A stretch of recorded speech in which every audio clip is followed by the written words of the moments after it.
আসসালামু আলাইকুম। এখন দেখবেন সংবাদ শিরোনাম। নতুন বাংলাদেশ গড়তে জবাবদিহির পাশাপাশি নিশ্চিত করতে হবে গণতান্ত্রিক ধারা। গণমাধ্যম সম্পাদকদের সাথে মতবিনিময়ে বললেন তারেক রহমান। দিনের আইন শৃঙ্খলা নিয়ে কোনো দুশ্চিন্তা নেই, সিলেটে বললেন স্থানীয় সরকার উপদেষ্টা। কাউকে আটকের পর থানা ঘেরাও করা হলে অথরিটি নিশ্চিত সম্ভব নয়। স্বেচ্ছাসেবক দল নেতা মোসাব্বির হত্যায় সন্দেহভাজন পরিকল্পনাকারী ও শুটার সহ ৩ জন আটক। মানিকগঞ্জ গাজীপুরে ডিবির অভিযান। কুমিল্লার 18টি থানায় নেই পর্যাপ্ত সরকারি যানবাহন। 24-এর আন্দোলনে পুড়িয়ে দেয়া হয় 30টি গাড়ি। টহলের জন্য ভাড়া নিতে হয় সিএনজি অটোরিকশা। এতক্ষণ দেখছিলেন সংবাদ শিরোনাম, এখন দেখবেন বিস্তারিত। গণমাধ্যমে আলোচনা সমালোচনা হতে হবে, তবে তা যেন হয় দেশের কল্যাণে। সরকার, সরকারি বেসরকারি সংস্থা সহ সবারই থাকতে হবে জবাবদিহিতা। সেই সাথে চালু রাখতে হবে গণতান্ত্রিক প্রক্রিয়া। সম্পাদক ও গণমাধ্যম ব্যক্তিত্বদের সঙ্গে মতবিনিময়কালে এসব কথা বলেন বিএনপির চেয়ারম্যান তারেক রহমান। তিনি বলেন, 5 আগস্টে প্রতিহিংসা প্রতিশোধের রাজনীতির ফলাফল দেখা গেছে। নিজেদের মধ্যে মতপার্থক্য যেন মতবিভেদের পর্যায়ে না যায়। দুপুরে রাজধানীর বনানীতে একটি হোটেলে গণমাধ্যমের সম্পাদক ও প্রতিনিধিদের সাথে মতবিনিময়কালে এসব কথা বলেন তিনি। জানান, সমস্যা ছিল, সমস্যা আছে, তবে অবশ্যই 5 আগস্টের আগে ফিরে যেতে চান না বলেও জানান তিনি। প্রতিহিংসা প্রতিশোধের পরিণতি কি হতে পারে তা 5 আগস্ট সবাই দেখেছে, সেটাও উল্লেখ করেন তারেক রহমান। তাই দলগুলোর মধ্যে মতপার্থক্য থাকলেও আলোচনার মাধ্যমে তা কমিয়ে আনার আহ্বান জানান। নিজেদের মধ্যে মতপার্থক্য যেন মতবিভেদের পর্যায়ে না যায়, সেই আহ্বানও জানান বিএনপি চেয়ারম্যান।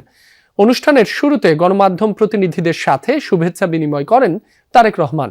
পরে একে একে বক্তব্য রাখেন বিভিন্ন গণমাধ্যমের সম্পাদকরা। জনাব তারেক রহমান বিদেশ থেকে দেশে এসেছেন। সমগ্র দেশের মানুষ এক বুক ভরা প্রত্যাশা নিয়ে তার দিকে তাকিয়ে আছে। তিনি ইতিমধ্যেই দূর থেকে ডিজিটালি যে সমস্ত কথা আমাদের সামনে বলেছেন, জাতির সামনে বলেছেন, গোটা জাতি আজকে অনেক বেশি আশান্বিত হয়েছে।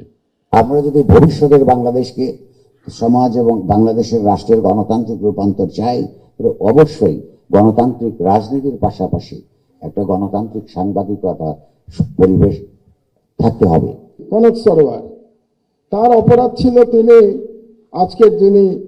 আজকে প্রধান ব্যক্তি তারেক রহমান সাহেবের একটা বক্তৃতা তিনি লাইভ চালিয়েছিলেন। এই অপরাধে তাকে 1 বছর প্রায় জেলে থাকতে হয়েছে। নির্বাচনকে কেন্দ্র করে যারা ভোট চুরির প্রস্তুতি নিচ্ছে তারা সফল হতে পারবে না।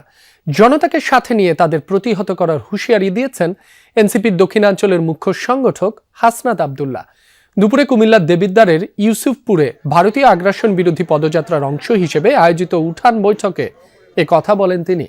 হাসনাত আব্দুল্লাহ বলেন, সুষ্ঠু নির্বাচনের মাধ্যমে যেন কুমিল্লার জনগণ তাদের পছন্দের প্রার্থীকে নির্বাচিত করতে পারে, সেজন্য এনসিপির নেতাকর্মীরা জনগণকে সাথে নিয়ে চেষ্টা চালিয়ে যাবে। ভোট চুরি করে ক্ষমতায় এলে তাদেরকে জনগণ মেনে নেবে না বলেও হুঁশিয়ারি দেন হাসনাত। এ সময় স্থানীয় এনসিপি ও জামায়াতে ইসলামীর নেতাকর্মীরা উপস্থিত ছিলেন।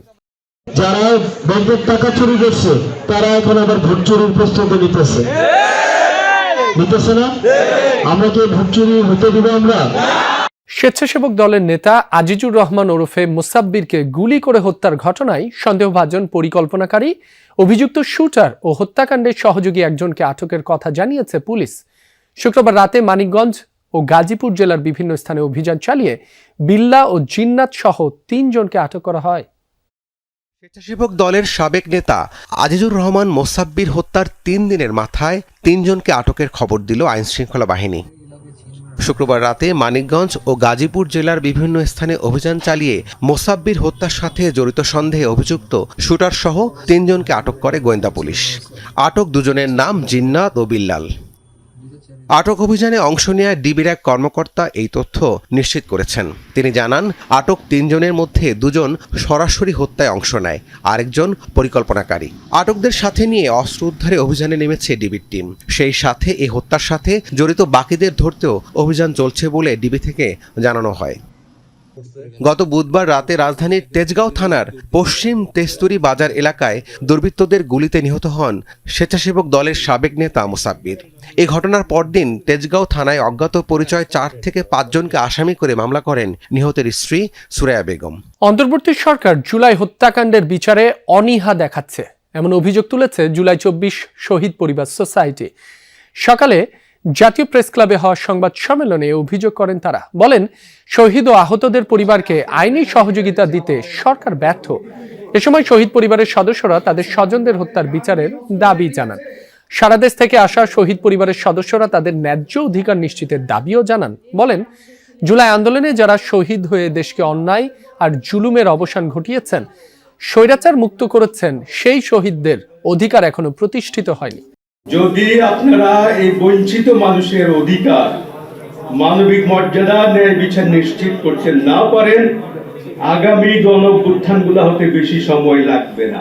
আমরা চাই শহীদ পরিবারকে সুচিকিৎসা এবং আহত পরিবারকে সুচিকিৎসা সরকার নিশ্চিত করুন। এখনো অনেক আহত তাদের মৃত্যু যন্ত্রণা ভোগ করতেছে। শহীদদের রক্তের বিচার না হওয়া পর্যন্ত আমাদের লড়াই থামবে না। আমরা কোনো প্রতিহিংসার রাজনীতি চাই না, আমরা চাই ন্যায় বিচার।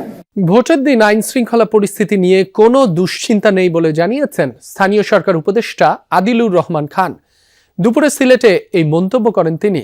এদিকে রংপুরে আইজিপি বাহারুল আলম বলেন, ভোট কেন্দ্রের নিরাপত্তা নিশ্চিত করতে পুলিশের স্বাধীন কর্তৃত্ব প্রয়োজন।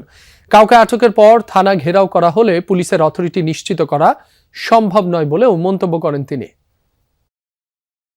সিলেটের কেন্দ্রীয় বাস টার্মিনাল নাগরিক সুযোগ সুবিধা বাড়ানোর লক্ষ্যে টার্মিনালটি পরিদর্শন করেন স্থানীয় সরকার উপদেষ্টা আদিলুর রহমান খান। পরিদর্শন শেষে সাংবাদিকদের প্রশ্নের জবাবে উপদেষ্টা বলেন, ভোটের দিনে আইন শৃঙ্খলা পরিস্থিতি নিয়ে কোনো দুশ্চিন্তা নেই। উৎসবমুখর পরিবেশে নির্বাচন অনুষ্ঠিত হবে বলেও আশ্বস্ত করেন তিনি। দুশ্চিন্তার কোনো কারণ নাই। নির্বাচন অত্যন্ত আনন্দমুখর হবে। সবাই পরিবার পরিজন নিয়ে যারা ভোটার বয়স অনুযায়ী আছেন তারা একসঙ্গে যে ভোট দিবেন। উপদেষ্টা আরও বলেন, আগামী নির্বাচনের উল্লেখযোগ্য দিক হল গণভোট। ছাত্র জনতার রক্তে লেখা জুলাই সনদে হ্যাঁ ভোট আসাটা জরুরি। নির্বাচন কমিশন ভোটে লেভেল প্লেইং ফিল্ড নিশ্চিতে ব্যবস্থা নিয়েছে বলেও জানান উপদেষ্টা আদিলুর। এই নির্বাচনের মধ্যে সবচেয়ে গুরুত্বপূর্ণ জিনিসটা হচ্ছে যে বাংলাদেশের আগামী 100 বছরের জন্য যেটা দিক নির্দেশনা হবে গণভোটের মাধ্যমে। এদিকে পুলিশের মহাপরিদর্শক বাহারুল আলম বলেন, ভোট কেন্দ্রে নির্বিঘ্নে ভোট দেওয়া নিশ্চিত করার জন্য পুলিশের স্বাধীন কর্তৃত্ব প্রয়োজন। কাউকে আটক করলে যদি থানা ঘেরাও করা হয় তাহলে পুলিশের অথরিটি নিশ্চিত করা সম্ভব নয় বলেও মন্তব্য করেন তিনি। রংপুর পুলিশ লাইন্সে এক সভা শেষে এই মন্তব্য করেন তিনি। আমি পুলিশ